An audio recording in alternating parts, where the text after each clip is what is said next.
Boa tarde, tudo bem com vocês? Boa tarde. Eu sou o Luiz Teles. Eu sou o Sumi. Muito bem, a gente representa aqui a Artplan, que faz parte do grupo Dreamers. A Artplan é uma agência de publicidade que acredita em ideias que abrem conversas. A gente vai falar um pouquinho sobre... eu sou apaixonado por storytelling, sou uma pessoa que ama esse assunto, e o Sumi, ele cuida da área de Creative Data da Artplan e do grupo Dreamers também. E a gente, um tempo atrás, começou a trocar uma ideia sobre juntar essas duas coisas. Falar um pouco sobre storytelling e sobre dados, e como é que elas se relacionam de alguma forma, né? E foi aí que veio a ideia da gente fazer essa conversa aqui com vocês. A gente estruturou uma apresentação para servir de base, e eu queria, desde já, convidar a todos a colocarem nos comentários que vocês puderem, se tiverem perguntas, se quiserem acrescentar alguma coisa. A ideia é que a gente possa fazer com muita tranquilidade, passar pelo conteúdo que a gente tinha imaginado, mas, eventualmente, no final, a gente pode trazer algum tópico que tenha surgido aí com vocês e a gente não tenha percebido. Sumi, quer falar alguma coisa rapidinho? Não, só que, enfim, é uma honra estar aqui com todo mundo, né? Enfim, acho que vai ser mais um bate-papo para todo mundo, enfim, ouvir um pouquinho, né? E a gente também gostaria de ouvir todo mundo um pouquinho sobre esse assunto aí que nos intriga bastante, né? Narrativas, tecnologia, dados, estratégia, né? Um pouco por aí que a gente vai conversar. Falando um pouco do momento atual também, né? Exatamente, muito bom. Beleza, então, e agradecer também o convite, né, da Campus Party. A gente conseguiu fazer um trabalho bem bacana de curadoria de conteúdo nesse tempo aí, para poder estar aqui com vocês, tá? Então, mais uma vez, fica o convite para vocês participarem, colocarem seus comentários, fazerem as suas perguntas, que a gente pode ir acrescentando ao longo do processo, tá? Então, o que começou como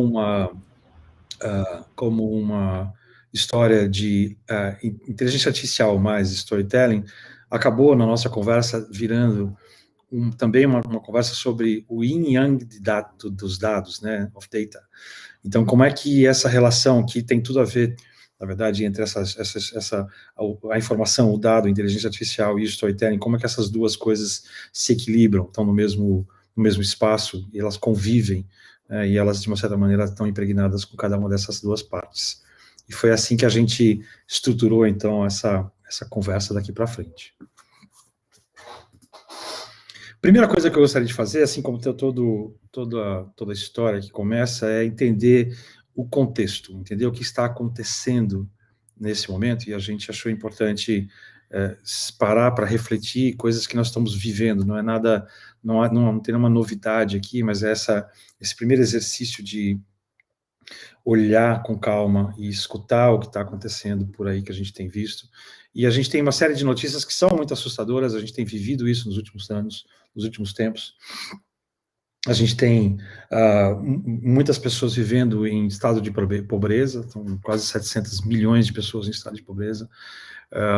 Só que, no caso, são mais de 120 milhões nesses últimos anos por conta da pandemia.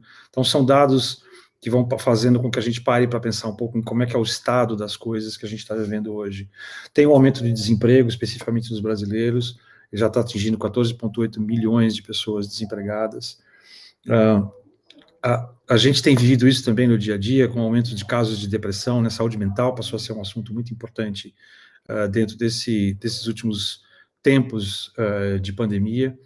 Do ponto de vista estrutural, empresarial, aqui a gente tem esse dado aqui do IBGE, de 716 mil empresas fecharam as portas por conta da pandemia do coronavírus.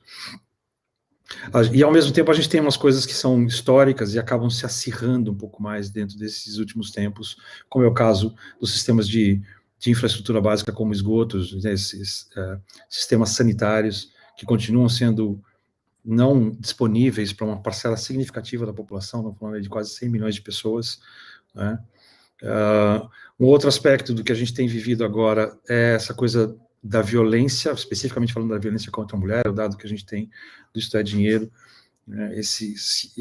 O número de denúncias sobe até 40% nos últimos tempos por conta também desse momento em que a gente está vivendo mais junto, mais perto, e isso é assustador.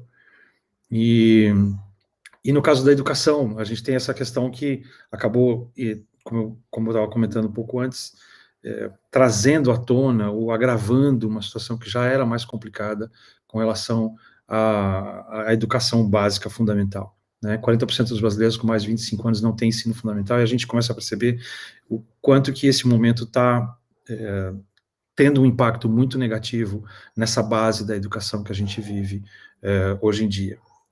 Então, esse é um contexto que é importante a gente colocar aqui, quando a gente fala que a gente parte dos dados, inclusive, para poder falar com esse contexto, e esse físico, que é o Fritjof Capra, ele chegou à conclusão de que a gente nós estamos vivendo um momento, nós estamos todos doentes, de uma certa maneira, de maneira macro, E é muito bacana essa forma de olhar sistemicamente para o que está acontecendo, e nessa frase que ele coloca aqui: na minha visão, o coronavírus deve ser visto como uma resposta biológica de Gaia, nosso planeta viu, a emergência social e ecológica que a humanidade criou para si própria.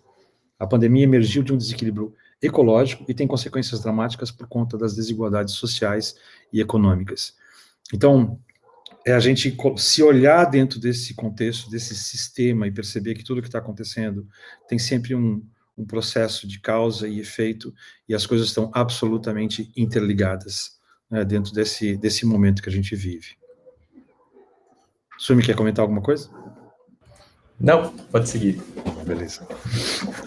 E aí, uma outra coisa também mais absolutamente recente, que também faz parte desse momento que a gente vive, esse é o Jeff Bezos se preparando para ali à direita, com a sua equipe, que foi para o espaço, o primeiro voo espacial, e à esquerda é acho que estão no ar aqui, a filmagem desse momento do voo. E eu acho muito legal esse negócio dessa brincadeira, né? Eu sou o homem mais rico do mundo, eu posso fazer aquilo que eu quero, né? E ao mesmo tempo, então isso é um contexto que a gente tem visto acontecer agora, isso virou notícia agora recentemente, essa semana, e ao mesmo tempo você tem aqui, pegando aqueles dois dados do que a gente tinha visto inicialmente, né? 689 milhões de pessoas vivendo na extrema pobreza, e mais de 120 milhões de pessoas na extrema pobreza por conta da pandemia especificamente. Então, a pergunta que a gente faz é essa, né? O que catso é isso, né? What the fuck is happening, como diria os americanos, né?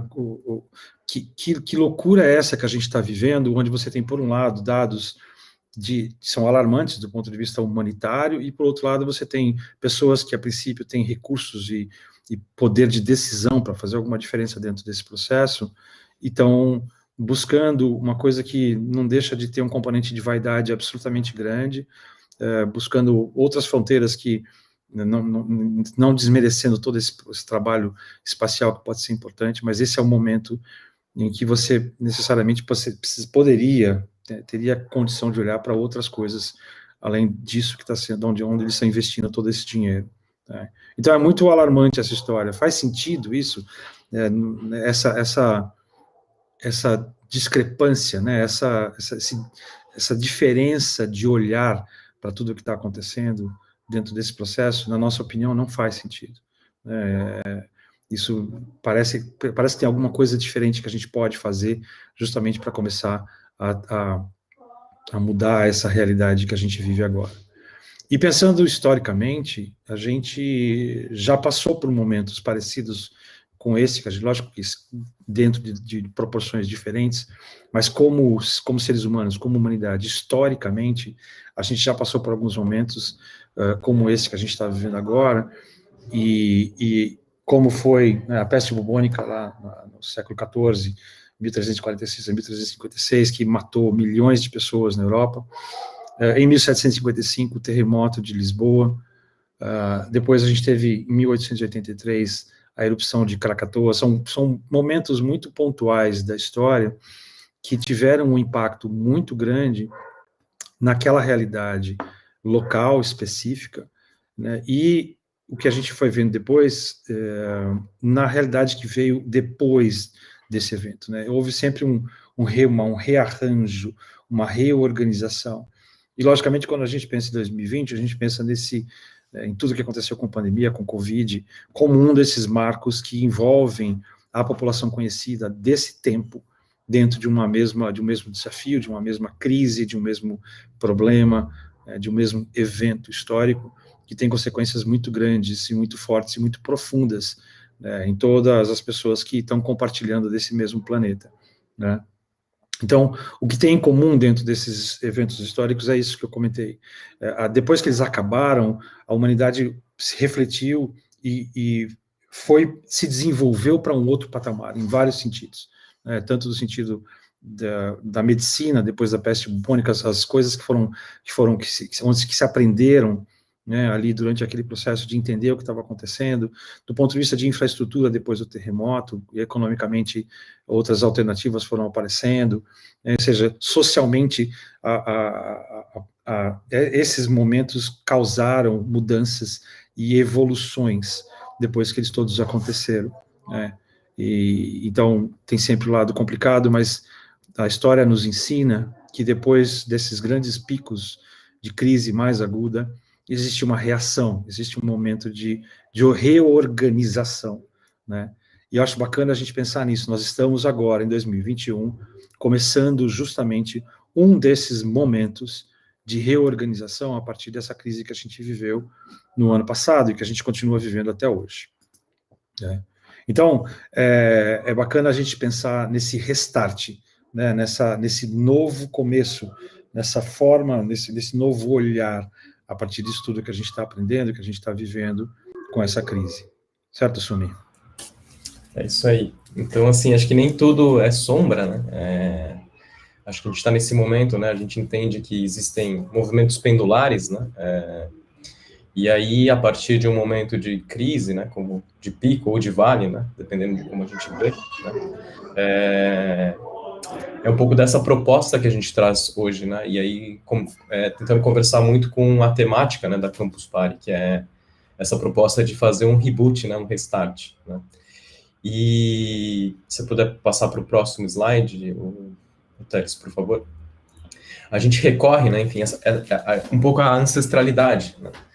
E eu não sou chinês, né, eu sou descendente de japonês, mas, enfim, tudo no final, eu acredito que esteja tudo conectado, né? Mas a gente sempre busca, né, um oráculo, enfim, alguém que nos ajude com respostas, né? E existe um sistema, né, que é o I Ching, né, e ele fala isso, né, ao término de um período de decadência sobrevém o ponto de mutação, né? A luz poderosa que fora banida ressurge. Há movimento, mas esse não é gerado pela força. O movimento é natural, surge espontaneamente.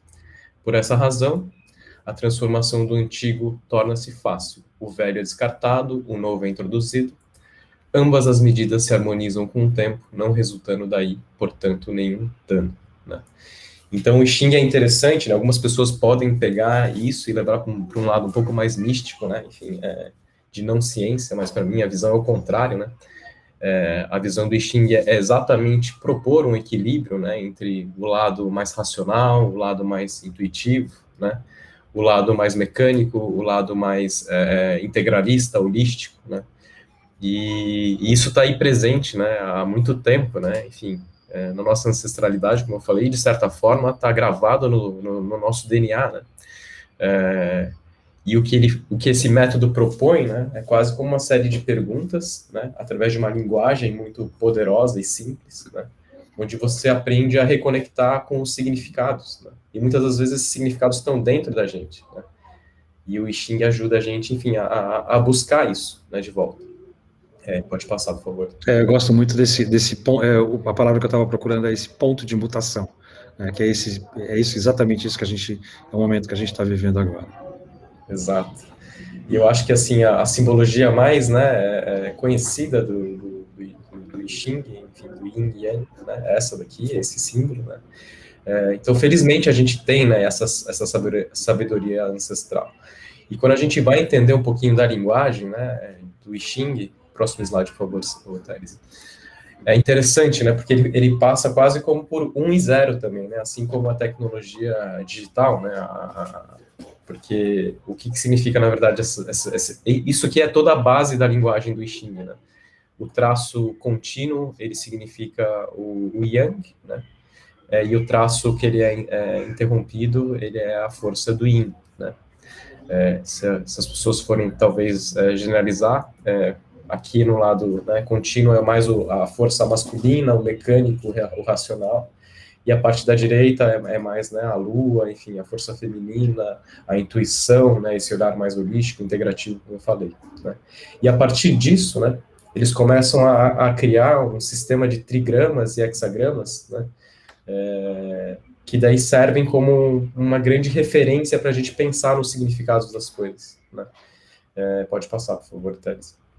Então, aqui é um exemplo, né? Quando você tem maior presença de Yang, né, ali nesse símbolo em cima, né, são 3 linhas, né, fortes, contínuas, né? Quando tem uma presença maior da força Yin, né, é a parte de baixo ali com 3 traços, né, quebrados, né?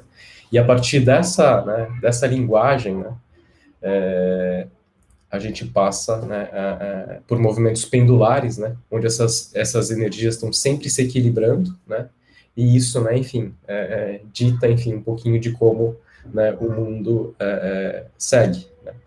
E o fundamento por trás está todo em cima de ecologia, de natureza, né, enfim, um significa, né, terra, outro significa dragão, né, enfim,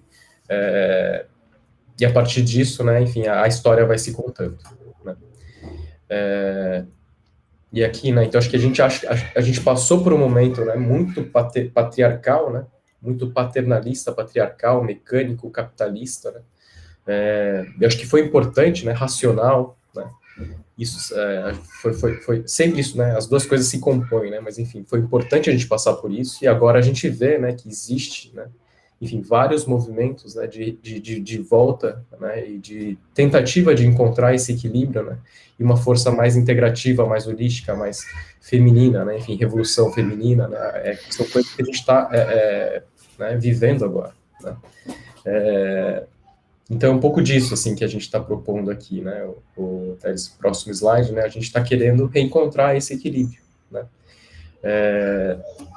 Então, no próximo slide também ele explica um pouquinho disso, né, os 3, né, o que é o dragão, né, o paraíso, né, o atributo, né, que significa isso é mais alinhado à nossa força, à nossa criatividade, né, essa força, energia de criar, enquanto o feminino, né, o yin, ele está mais, né, atribuído a essa questão de uma coisa mais doce, mais receptiva, né, enfim, e a gente, enfim, se inspira muito, né, nessas duas forças de balanço, né, para coisa, né, para a gente conseguir sair um pouco dessa crise que a gente está vivendo, né.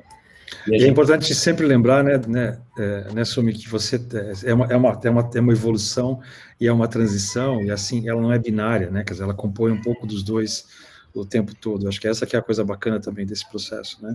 Então, estamos em fases, em processo de dragão, né, para a Terra. É muito bacana isso, pensar como uma coisa que não é uma chave que você vira de uma hora para outra, certo? Exatamente, as coisas sempre estão, né, coexistindo sempre, né, e em movimentos de transição, né, sempre, a todo momento. E eu acho que, assim, a gente vive isso muito, né, na nossa realidade hoje, quando a gente está falando sobre as corporações, né, no final a gente é uma empresa, né, que tem um lugar hoje no mercado de comunicação, e, portanto, a gente trabalha muito com marcas, né, e sempre tem esse dilema, né, a gente vai pensar em propósito, a gente vai pensar em lucro, né, profit or purpose, né. E a gente tende a sempre colocar radicalizar, né, colocar em extremos, né, ou é uma coisa ou outra, né. E eu acho que a gente está agora aprendendo, né, e assim, 2020, e agora isso perdura em 2021, o próprio mercado financeiro hoje, né, ele está reconhecendo a necessidade de propósito, né, inclusive nas carteiras, né, de investimento, né. Então, o BlackRock, por exemplo, que é a maior gestora de ativo do mundo, né, o Larry Fink, ele fala que precisa ter propósito, né, para as empresas, né, perdurarem, né, existirem, enfim, e terem uma vida longa, né. Então, um pouco da nossa conversa de hoje, a gente gostaria de passar um pouco sobre isso, né?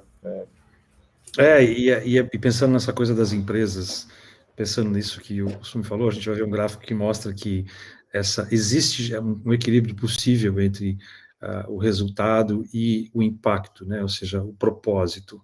Essa palavra é muito importante e ela foi também acentuada, né, ao longo do ano passado, quando não só marcas como a gente mesmo, né, falou assim, puxa, estou aqui no meio da pandemia, para que eu existo, o que eu faço, qual é o meu sentido de executar aquilo que eu faço, né, qual é o meu talento, como é que eu faço, para quê, por que eu faço isso que eu faço, né? Então, e quando a gente traz isso para o universo corporativo, a gente sabe que as empresas têm esse poder de transformar o mundo, é por isso que não deixa de ser frustrante quando você vê as iniciativas lá do Bezos, etc. e tal, olhando para um outro lado e não olhando para algumas coisas que nos parecem urgentes, nos parecem importantes, nos parecem prementes, né? Porque eles têm essa capacidade, as marcas e as empresas têm essa capacidade de fazer essa transformação, né? E a comunicação tem o poder de transformar as empresas, tá? E aqui a gente tem dois exemplos de muita coragem quando a gente fala de comunicação recente, né, perto da gente, que a gente teve contato com isso, que foi Tami Miranda no Dia dos Pais do ano passado, a Natura colocando ele como protagonista, né, da sua campanha de Dia dos Pais, porque seria o primeiro Dia dos Pais, né, que ele passaria ali oficialmente, porque é isso, porque isso que é verdade, né? Ele é pai e ele está dentro desse papel e essa é a verdade dele, né? E a gente viu o que aconteceu e depois de um certo tempo a gente teve um impacto financeiro muito positivo nas ações da própria Natura. Foi uma coisa que foi imediata essa história, né? Essa resposta, né, positiva.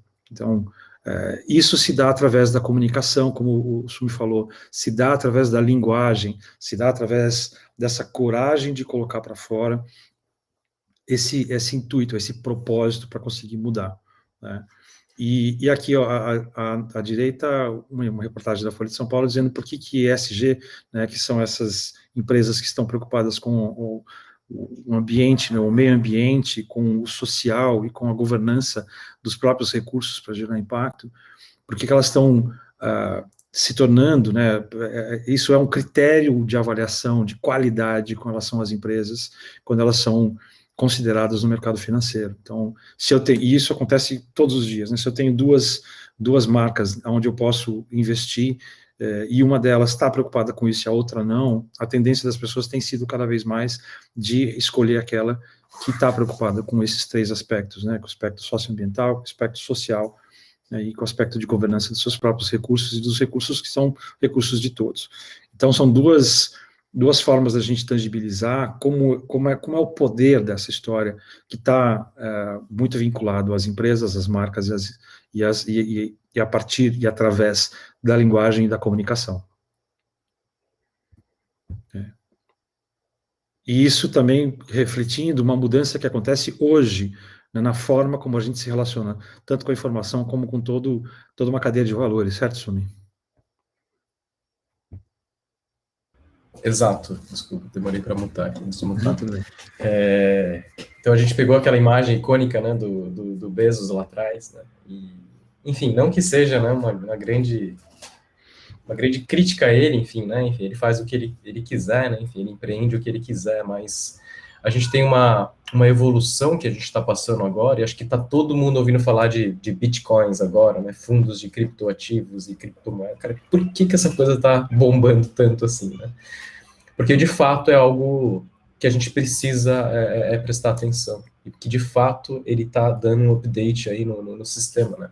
Uhum. Enquanto aqui na figurinha da esquerda, né, a gente tem talvez vocês consigam ver que está um pouco pequeno, mas onde a gente tem uma formação de um sistema corporativo, né, de uma empresa, enfim, onde você tem acionistas, você tem funcionários, você tem fornecedores, né, e você tem consumidores, né, e o dinheiro corre por aí, né, dólar, o real, o que for, né, o que está acontecendo agora, né, que vários blockchains, né, estão acontecendo hoje, né, E o que são blockchains, né? Geralmente, o que está atrás de um blockchain? Né? Sempre atrás do blockchain tem uma fundação, tem um propósito, né? E pode ser qualquer coisa, pode ser desde um browser que bloqueie publicidade, pode ser uma ONG que esteja garantindo com que doações cheguem nas pessoas, né? Pode ser qualquer coisa, né? Que use algum software. Né? Mas o que acontece, né? Esse sistema de blockchain, ele remunera, né, todo esse ecossistema de um jeito mais distribuído, né? E o jeito de fazer isso é através dos criptoativos, né? Ou seja, se esse blockchain tem valor e as pessoas estão usando, né, isso, todo mundo ali que faz parte dele, né, sejam os desenvolvedores que vão lá e desenvolvem, né, enfim, a solução, a plataforma, né, sejam os mineradores que estão emprestando, por exemplo, poder de processamento ou de armazenamento para essa engenharia acontecer, né, sejam, enfim, os usuários, né, enfim, os proprietários mesmo dos tokens, né, ou mesmo outros parceiros, né, que fazem parte do blockchain, conforme, né, eles vão usando mais, né, esse blockchain, né, essa fundação, esse produto, enfim, esse software, né, todo mundo ganha, né, porque eles estão sendo remunerados com base em criptoativos, né, esse criptoativo ele tem uma existência ali que ela é limitada, né, que nem uma moeda mesmo, né, e aí se está usando muito, ele começa a valer mais, e aí todo mundo ganha. Então é um jeito de distribuir melhor o futuro, né. Então, se a internet, ela aconteceu, né, e foi, né, de novo, né, a gente falou de movimentos pendulares, a internet surgiu da guerra, né, foi um instrumento de guerra, né, e depois a gente teve né, acho que uma fase muito legal da internet, de abertura, né, de democratização do conhecimento, da informação, né, enfim, tem um lado de luz muito poderoso aqui, né, mas também tem um lado de sombra dela, né, e aí, assim, o jeito que, né, se a gente vai para a luz ou para a sombra, depende, obviamente, da gente, como humano, né, de como que a gente vai usar. E eu acho que o blockchain, né, o que eu tenho entendido dessa tecnologia, né, é que ela vai distribuir melhor esse valor, né. Então, talvez, né, todo mundo lá que usa a próxima Amazon que for feita em blockchain, né, essa coisa vai estar mais distribuída mesmo, entre quem fez, né, enfim, o software, quem está usando, comprando livro, né, enfim, os autores que estão vendendo as suas obras ali dentro, né, enfim, acho que todo mundo vai começar a ganhar se isso, né, cresce e ganha valor. Então, tem uma mudança fundamental acontecendo agora, né, e que eu acho que vai, na verdade, assim, é um dos grandes instrumentos, grandes ferramentas, né, para fazer esse reboot que a gente está tanto precisando, né, que aconteça, considerando desigualdades sociais, econômicas, né, enfim, essa descrença, né, enfim, capitalismo também, ele teve seu papel, né, mas, enfim, a gente acha que ele ele se saturou, né, o cara não consegue mais, né, ele ficou obsoleto, né, então a gente precisa de novas ferramentas. E conceitualmente essa é a coisa mais poderosa que a gente tem nesse momento, e já está acontecendo, né, não é uma questão que, isso não é um desenho, um projeto, isso já é uma realidade, a blockchain já existe, já funciona, já tem a sua própria cadeia de valores, é um valor compartilhado, e já está até se expandindo cada vez mais. Esse foi o último ano também onde isso passou a aparecer de volta por conta dessa diversidade de possibilidades que foram se abrindo nesse sentido, não só criptoativos, por conta de NFT, essas coisas todas foram surgindo, e elas trazem com elas a necessidade de a gente entender um pouco o que está por trás, não só tecnicamente, mas como o Sumo explicou, conceitualmente, né, Sumo? Ou seja, isso é muito bacana, porque é aquilo que a gente falou da coisa da evolução. Né? Exato. São novos sistemas econômicos, sistemas políticos, né, enfim, que no final dão um update em todo o sistema, né, no macrosistema, né, no nosso macroambiente. Exatamente. E aqui aquilo que eu comentei um pouco antes, né, quando você tem a possibilidade, desculpa, de convivência e de equilíbrio entre o resultado de uma empresa e o seu propósito, né? O fato de que ela está gerando impacto positivo no seu ambiente onde ela trabalha, né? Então, o gráfico em preto da direita são empresas guiadas por propósito, e o gráfico cinza são empresas S&P 500, né? São as 500 maiores empresas da Bolsa Americana, e aqui é o índice de crescimento do preço das ações no espaço de tempo de 1996 a 2011. Enquanto as 500 empresas maiores, que não necessariamente são direcionadas por por propósito cresceram 157% na média o valor das suas ações, as empresas guiadas por propósito cresceram 1.646%. Então, é o retorno, é a resposta de uma possibilidade real de mercado que tem um impacto financeiro e que consegue conviver, ela passa a usar como critério justamente as ações que são feitas para gerar impacto positivo dessas empresas. Então, aquilo que o Sumi falou lá atrás, né, é um mito esse de que, não, as empresas que estão preocupadas em fazer impacto, gerar impacto, estão preocupadas com o meio ambiente, estão preocupadas com essas coisas todas, elas não estão, elas descartam a possibilidade de gerar lucro, gerar receita, gerar resultado. Não, ao contrário. Na verdade, quanto mais a gente conseguir construir esse ciclo virtuoso, mais isso vai acontecer com frequência. Então, isso é importante de ser pontuado, isso é dado, né? E aí, tudo isso que a gente está vendo, o que acontece é que a gente tem um cenário complicado, a gente tem algumas coisas que a gente não consegue entender como acontecem, a gente tem esse momento histórico, né, do restart, do reboot, como o Sumi colocou. Esse reboot tem muito a ver com o propósito, o poder das empresas de atuarem nesse sentido, para poder colocar em execução o seu propósito, como a comunicação, a linguagem, a evolução fazem parte desse movimento, e aí que entra a história, porque se a gente não conta essa história de maneira minimamente organizada, ela se perde, e tem sempre uma outra versão que pode se sobrepor a essa. Então, o nosso desafio agora, a partir disso, é reescrever essa história que está começando agora, esse ponto de mutação, dentro do qual a gente está inserido e que a gente está vivendo nas nossas vidas diretamente. E aí eu trago essa frase essa frase do Harari, Yuval Harari, que é o autor, que ele fala o seguinte: a habilidade de cooperação humana veio do storytelling, e entra aqui, então, todo o simbolismo, assim, toda a potência que é o fato da gente contar histórias, como o Sumi falou. Contar histórias tem a ver com linguagem, tem a ver com a gente se perceber como seres humanos, e quando a gente começa a organizar essa linguagem e fazer e trabalhar com ela, dando significado para as palavras, dando sequência, trazendo outras simbologias dentro dessa construção de linguagem.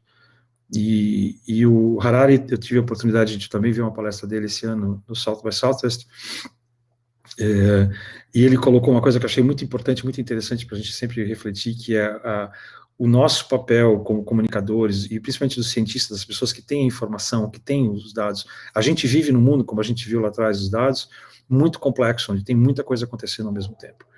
E é importante que a gente tenha pessoas, e eu sempre me identifiquei muito com esse papel, que consigam pegar informações complexas, que são parte desse mundo, e transformar essas informações complexas em histórias que as pessoas consigam compreender. Quando a gente faz esse exercício, a gente cria essa linguagem, a gente traz a comunicação, e a gente faz com que a gente consiga, de verdade, impactar o mundo a partir do impacto individual de cada uma das pessoas com quem a gente está conversando. Isso nos constitui como seres humanos, e isso faz parte da nossa essência. Mas só que, nesse momento, essa tradução, né, essa organização de coisas complexas em forma de histórias é a maneira como a gente pode ser mais eficiente dentro desse processo. E aí a gente trouxe essa frase um pouco mais completa, né, quando ele questiona: será que a gente está usando esse poder da história e do storytelling como a gente deveria, né? Então, nações, religiões, deuses e até o dinheiro são marcas. É por isso que a gente colocou isso lá em cima das empresas, né? Todas as grandes estruturas da sociedade humana ao longo da história são marcas. Hoje, nós, sapiens, conseguimos cooperar não com milhares, mas com bilhões de estranhos.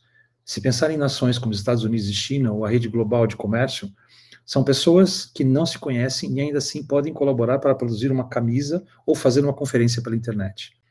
E essa habilidade vem do storytelling, que é a base da cooperação humana em larga escala, pois há sempre uma história ficcional sobre deuses, economia ou nação.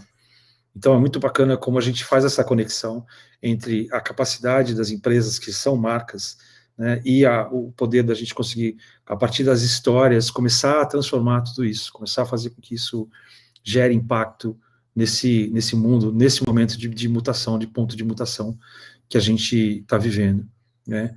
Então, trabalhar essas três dimensões, a palavra é boa também, né? A gente vai falar sobre ela daqui a pouquinho, mas esses três momentos, né? O falar, mas não só falar, a gente viveu muito uma época em que as empresas, principalmente, elas só falavam que elas gostariam de fazer algumas coisas, e isso era suficiente para ela colocar dentro da sua própria comunicação.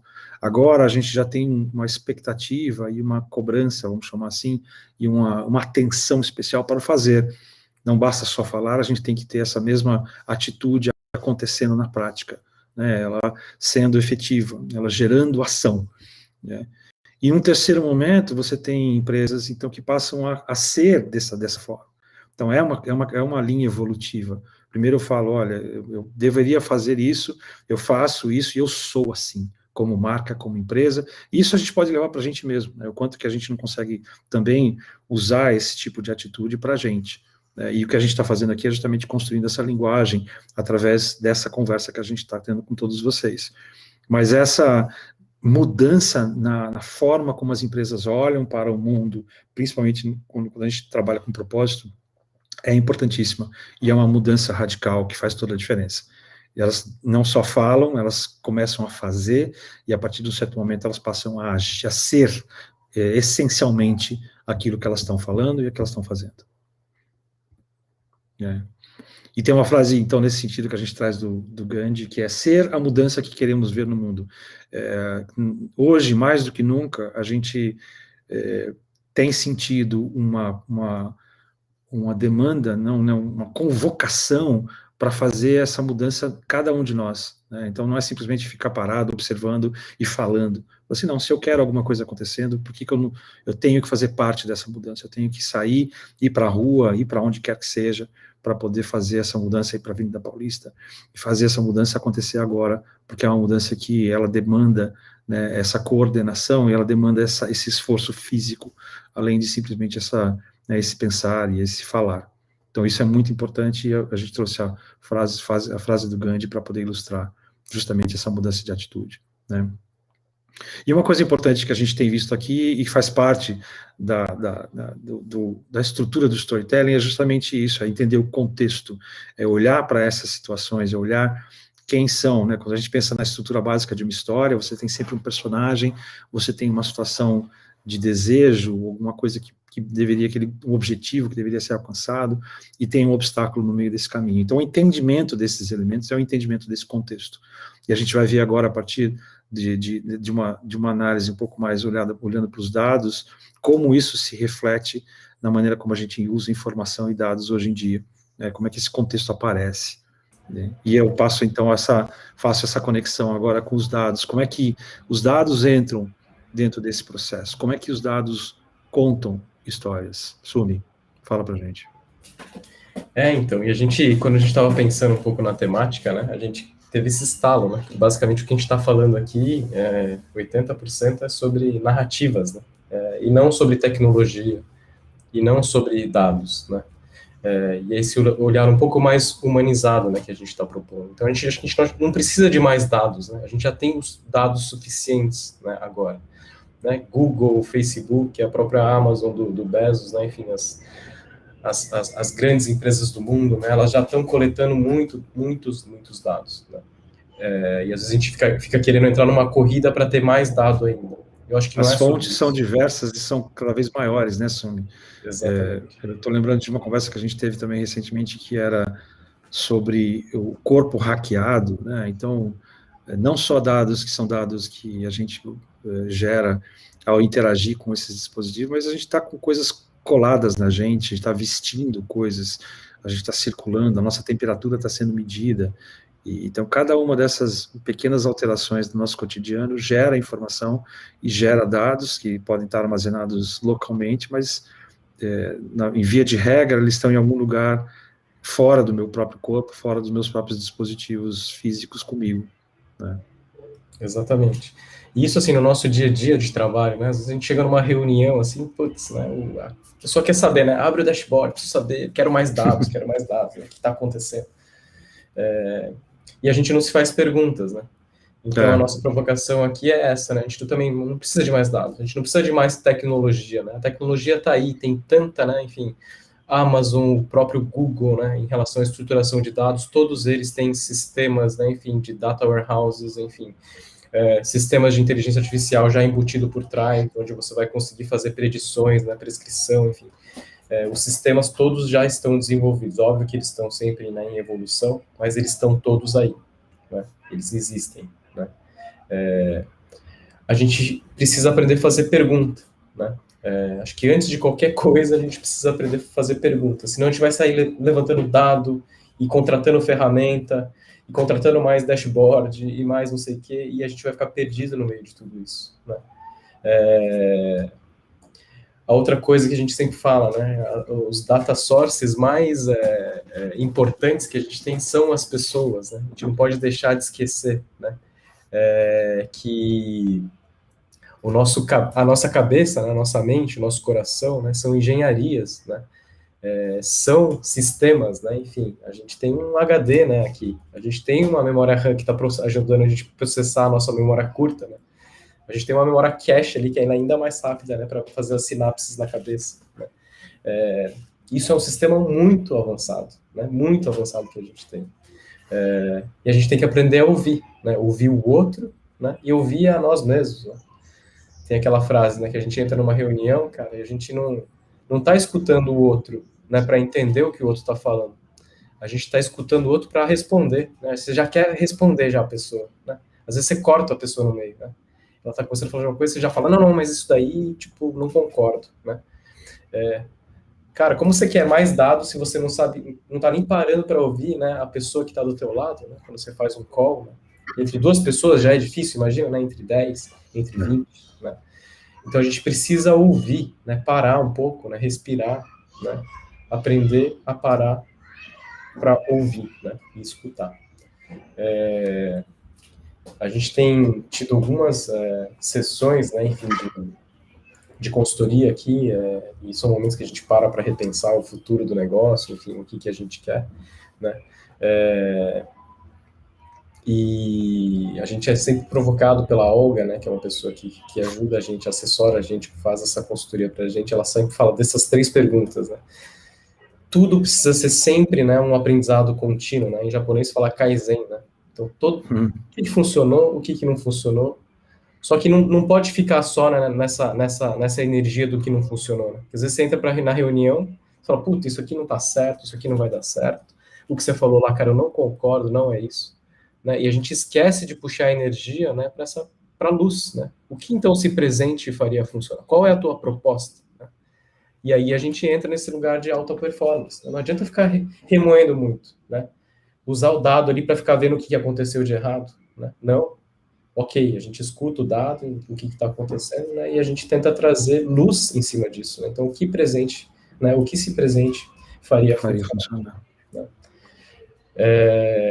E aí a gente fala um pouco disso, né? Então, quando o Harari ele faz a provocação, né, de que a gente consegue, né, colaborar em massa, em escala, né? Imagina, né, essa grande mente coletiva onde você tem pessoas, você tem máquinas, que são os computadores, né, os nossos celulares. Cara, a gente quer construir uma história para a gente mesmo, né? Ou a gente quer construir uma história para o mundo, né? E aí, o que a gente tem tentado fazer agora, a partir de agora, é construir um ecossistema de colaboração e aprendizado, sabe? A gente não fala em tecnologia. Né? A tecnologia, ela está por trás ali, né? Enfim, ela suporta, ela aumenta, talvez, um pouco, né, o nosso poder, né, ela organiza algumas coisas ali, enfim. Mas ela não é o todo, né? Ela não é o fim. Né? Então, a gente tem tentado construir um ecossistema de colaboração e aprendizado, principalmente num contexto hoje onde tudo está mudando, né? Então, se está tudo mudando, é difícil ter certeza de qualquer coisa, né? Enfim, e se a gente não aprender a fazer perguntas, né, não aprender a colaborar, a tecnologia vai ludibriar a gente. Adoro essa frase, adoro essa frase, porque isso é muito comum, é muito fácil de acontecer, a gente se iludir, se seduzir pela tecnologia e achar que ela vai resolver tudo sozinha. E essa que é a questão, até quando a gente traz essa provocação para o tema do nosso assunto aqui, né, inteligência artificial e storytelling. Então, a gente sabe que não tem como uma coisa se fazer sozinha do ponto de vista de história. ela precisa desse componente humano. Então, agora, por outro lado, isso pode ser muito sedutor, né? Uma coisa nova, uma tecnologia nova, como é que ela pode ser usada, né? Então, eu adoro essa provocação. E sempre os movimentos pendulares, né? Enfim, se você tem muito de uma coisa, né? Muito dado, é muita luz, que isso te cega, né? Ludibriar, né? Vem disso, né? É muita... E aí você acaba ficando, né? Você não sabe para onde ir, você fica paralisado, né? Enfim, putz, né? E aí tem esses 6 Ws aí, né? Que são as dimensões, né? Como o Thales fez um teaser ali um pouco atrás, né? Que é quando a gente começa a entrar no mundo dos dados, né, a gente entra nessa realidade de métricas e dimensões. Né? Todo mundo geralmente associa dado muito a número, né? É aqueles monte de numerinhos que vão aparecendo. Né? Putz, o cara é bom de dados, ele é bom de número. Né? O cara não. Né? Eu acho que o interessante, de novo, é unir o yin e yang da parada, né? Enfim, dessa grande sopa, né? E aí não é só ser racional, né? Só ser, enfim, matemático, cientista, né? A gente tem que ter o lado terra, né? O lado mãe, o lado mulher, o lado intuitivo, né? Ciência hoje não se faz sem intuição, né? Primeiro, enfim, se vocês forem ver o método científico, né, de meta-análise, ele começa com um artigo, com uma ideia, né, enfim, que vira um paper, e daí depois é testado, e aí é testado in vitro, e aí, não sei, e aí isso vira meta-análise, né?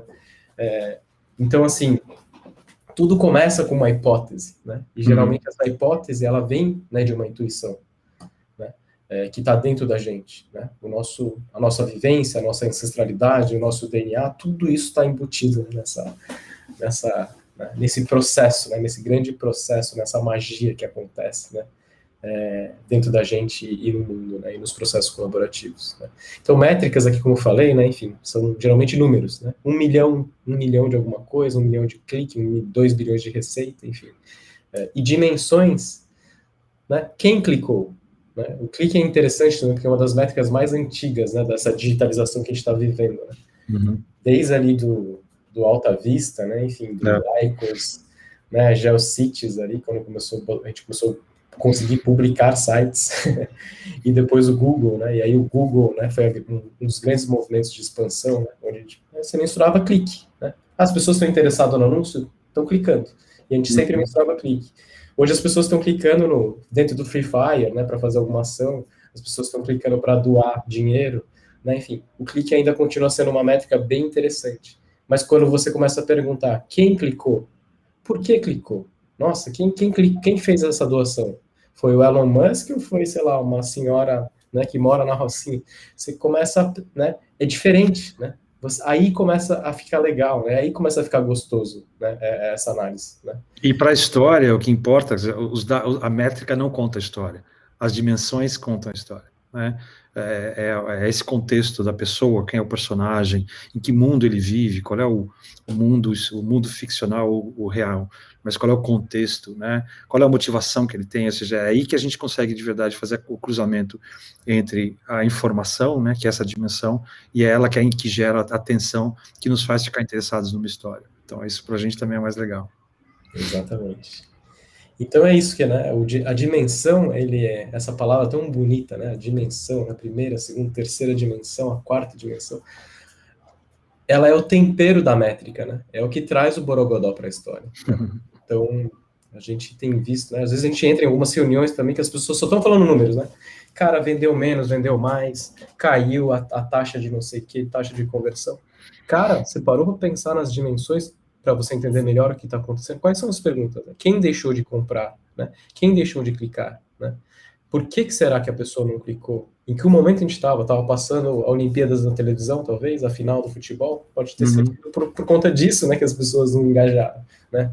Enfim, as perguntas, né, que são tão importantes. Né? E aí, aqui são alguns exemplos também, né? Enfim, mas a gente acha que já passou por isso. Falamos sobre isso. Com quem você vai construir essa história, né? Para quem você vai construir essa história, né? Enfim, são as dimensões aí. E esses sistemas de taxonomia, né? A gente passou por linguagem, né? Isso é uma tecnologia, enfim, é uma linguagem que ajuda todo mundo a conversar no final do dia, né? A entender o que está acontecendo, né? E hoje a gente implementa isso no nosso mundo de comunicação, quando a gente faz uma publicidade mesmo, né? Seja um vídeo no Instagram, seja, enfim, um comercial, né, o que for, né? A gente faz uma taxonomia, né, que a gente codifica, né, os criativos, né, com várias informações ali, né? Qual que era o objetivo estratégico, o propósito, para onde era o momento, enfim, qual que era a ideia daquela campanha, né, ou daquela peça, onde a gente veiculou, né, enfim, para quem a gente veiculou, se tinha presença de um influenciador ou não naquela peça, né, se era uma coisa mais de produto ou não. Enfim, e a gente usa essas tecnologias, né, para ajudar a gente nesse processo de entender melhor o que está acontecendo, né, com a comunicação. Enfim, hoje, né, sistemas de inteligência artificial já ajudam a gente a predizer o que funciona melhor e o que não funciona, né? A gente tem um sistema ali, se você puder passar, Thales, por favor. Próximo. Desculpa. Esse aqui? Pode ir depois desse. Depois daqui. Esse aqui. Não, pode ir para frente, no 48. O que mostra a tecnologia funcionando. Aqui, esse. Então, essa é uma tecnologia hoje que através de inteligência artificial, o robô consegue ler, né, cada um dos frames de um vídeo, como está passando ali, né, ele consegue entender todos os elementos. Se a mulher está sorrindo, se tem esse limão ali, né, se o fundo é verde, se não é, né, se é uma pessoa famosa ou se não é, né, ela começa a reconhecer e começa a entender, né, se a presença desses elementos faz com que as pessoas se engajem mais, cliquem menos, né, enfim. E é isso, assim, então a tecnologia está aí, não vai faltar tecnologia se você souber fazer perguntas, se você souber por quê, né, por que utilizar, né? É isso, né? Nenhuma inteligência artificial vai substituir as perguntas certas. E é isso que é bacana quando a gente junta essa história toda, né? Aqueles dados todos que são gerados, eles vão nos dar insights para a gente aprender, mas as decisões, em última instância, é lógico que sempre a inteligência pode tomar alguma decisão, mas as perguntas certas é a gente que vai fazer, né? E é isso que faz sentido, né? E essa é uma frase muito importante, porque a tecnologia, ela pode ajudar, por conta dessa leitura de dados, a gente predizer o futuro, né? Antecipar o futuro, olhar para frente, conseguir ter isso. Ela pode ajudar a prescrever as ações que precisam ser feitas a partir disso, a partir desse entendimento, né? E aí a mágica acontece, quando eu junto tecnologia, informação, aqueles dados todos, né? As dimensões, e o storytelling, a gente consegue de verdade construir um futuro desejado, que é um futuro diferente do futuro previsível, né? O futuro previsível, ele é linear, o futuro desejado, ele vai estar na altura que a gente quiser, né? Quando eu junto essas informações, como eu falei, com essas dimensões todas, com a tecnologia, e junta com essa capacidade que a gente tem de construir e criar histórias, que é do ser humano, que está com a gente desde quando a gente inventou a linguagem, a gente consegue construir juntos esse futuro desejado. É isso que nos encanta nesse processo. Certo, Sumi? Exatamente.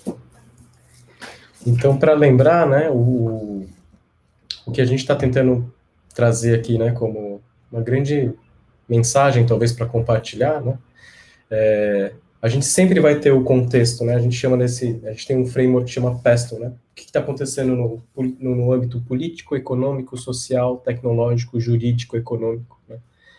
Mas, enfim, tudo isso está acontecendo, a gente precisa só escutar, né, entender o que está acontecendo, né, desde, né, dessas variáveis que estão no ambiente mais exógeno, né, mais externo à nossa realidade, né, que impacta a nossa realidade, o nosso ambiente, né, mas a partir disso é um grande processo de escuta, de teste, de aprendizado, de ação, né, de reação, fazer, né, e aí aprender de novo, enfim, e aí de repente a gente está se transformando e sendo, né, o que a gente quer ser. Hoje a gente tem uma visão, né, de uma agência, onde ela não é uma agência mais de comunicação, né, ela é um sistema de aprendizado, né. Então a gente passa por uma investigação baseada em dados, que ela é mais, né, enfim, racional, depois a gente passa por uma visão mais intuitiva, depois a gente testa, depois a gente valida esse teste na forma de um conteúdo, né, de um post, ver se as pessoas estão gostando ou se não estão, né, e aí isso vai, né, a gente vai aprendendo com as pessoas, né, porque, enfim, as pessoas estão sempre, né, dando feedback.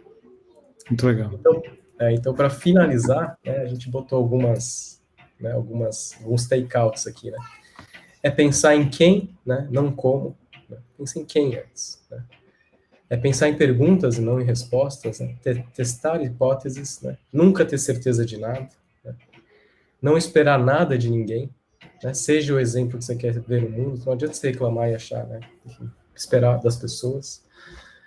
Fazer você mesmo, né? Com perguntas você começa a abraçar a tecnologia e daí você passa, né, a construir ecossistemas de aprendizado, né? A magia está nas pessoas, né, nesse flow, né, nesse fluxo, não na tecnologia, né? Enfim, e a gente ser a mudança que a gente quer ver no mundo, como diria o Gandhi. Então, um pouquinho disso que a gente queria compartilhar hoje. É isso aí, gente. Muitíssimo obrigado pelo tempo de vocês. Espero que a gente tenha conseguido abrir algumas possibilidades aí. E a gente está super também aberto para contatos depois. Muito obrigado. Obrigado.